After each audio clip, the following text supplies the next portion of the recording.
अस्सलाम वालेकुम dear students. आज हम फर्स्ट ईयर के बच्चों के लिए ज़कात का टॉपिक रीड करेंगे। ये बाकी चैप्टर मैंने आपको पढ़ दिया है और अभी हम ज़कात पर पहुंच गए हैं। ये बहुत अहम टॉपिक है, बहुत दफ़ा पेपर्स में आया है। इसको हम शुरू करते हैं। सबसे पहले इसका मफ़हूम है, मफ़हूम इधर है, लेकिन इससे थोड़ा सी बैकग्राउंड इसमें आप बैकग्राउंड में थोड़ा पढ़ेंगे कि इंसानी माशरे की तश्कील में निज़ामी मईशत में जो बहुत अहमियत हासिल है ज़कात की, बुनियादी अहमियत का हामिल है। चुनांचे अल्लाह ताला ने बंदों को माशरत की तरह निज़ाम मईशत के भी बेहतरीन ज़ाब्ते अता फरमाए हैं। असल में इस्लाम एक ऐसा मुकम्मल ज़ाब्ता हयात है कि इसमें ना सिर्फ माशरत बल्कि मईशत हर एक का मुकम्मल जो है उसकी तफसील हमें इसमें मिल जाती है। अगर इन ज़ाब्तों पर अमल किया जाए तो मुआशी अदल कायम होता है और इनको तर्क कर देने से नाइंसाफ़ी जन्म लेती है जो मुतअद्दिद खराबियों का बायस बनती है।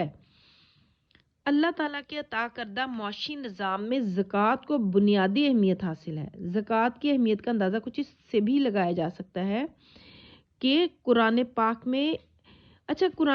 में जहाँ भी नमाज का जिक्र है वहाँ साथ ज़कात का ज़रूर जिक्र किया गया है कि ये देखें, अदायगी नमाज के साथ साथ अदायगी ज़कात का भी हुक्म दिया गया है। नमाज क्या है? बदनी इबादत है और ज़कात क्या है? ये माली इबादत है।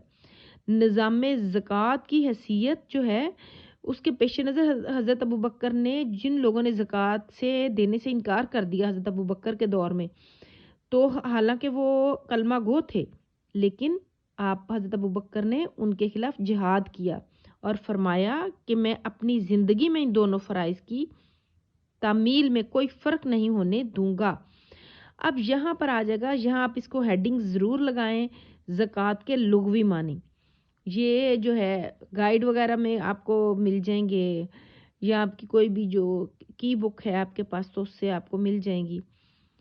इसकी हेडिंग ज़रूर दें कि ज़कात के लुग़वी मानी पाक करने के हैं। जो इंसान ज़कात अदा करता है वो अल्लाह ताला के हुक्म के मुताबिक ना सिर्फ अपने माल को पाक कर लेता है मगर बल्कि इसके ज़रिए अपने दिल को भी दौलत की हवस से पाक कर लेता है।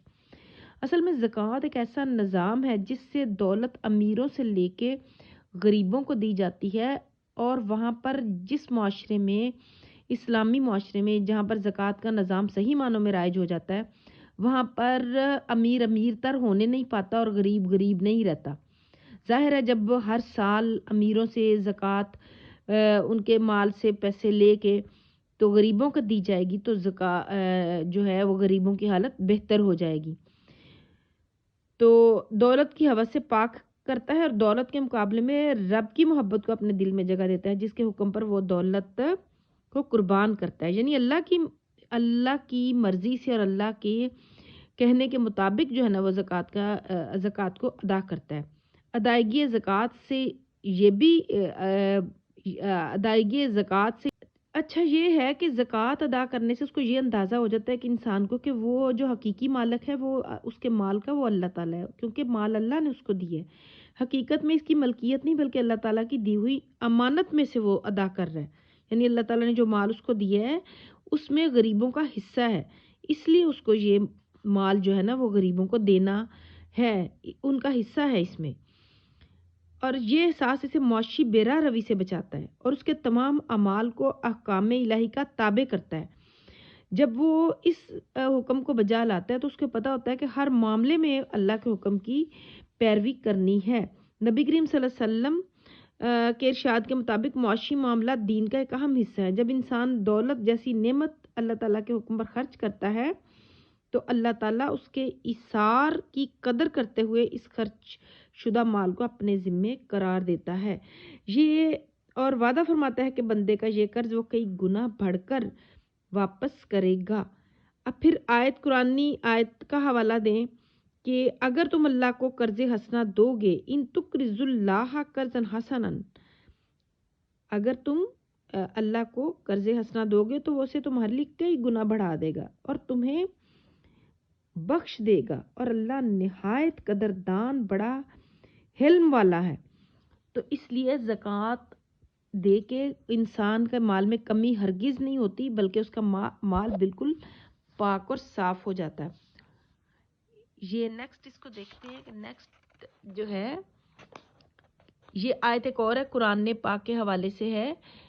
قرآن پاک کا حوالہ دیا گیا ہے زکوٰۃ کے بارے میں کہ جو لوگ سونا اور چاندی جمع کر کے رکھتے ہیں اور اسے اللہ کی راہ میں خرچ نہیں کرتے تو آپ انہیں دردناک عذاب کی خوشخبری سنا دیجیے۔ یعنی جو لوگ سونا چاندی جمع، کیونکہ اس کا نصاب ہے، یعنی مال کا نصاب ہے کہ اگر سونا اور چاندی 7.5 تولے آپ کے پاس ہے تو اس میں سے 2.5% کے حساب سے زکوٰۃ ادا کرنا ہوگی۔ تو نظام جو ہے وہ اسی صورت میں صحیح زکوٰۃ کا نظام نافذ ہوگا جب ہر مالدار آدمی جس کے پاس اس کا نصاب ہے تو وہ زکوٰۃ ادا کرے گا، تو وہ معاشرہ کبھی بھی اس میں وہ لوگ غریب نہیں رہیں گے، نہ غریب تر ہوگا اور نہ امیر تر ہوگا۔ جیسے سرمایہ داری نظام میں صرف دولت امیر طبقے کے پاس ہی رہتی ہے۔ ان آیات کی روح سے زکوٰۃ کی ادائیگی انسان کے لیے آخرت کی نعمتوں کے حصول اور عذاب جہنم سے نجات کا ذریعہ ہے، جس سے بڑھ کر اس کی کوئی نعمت نہیں ہو سکتی۔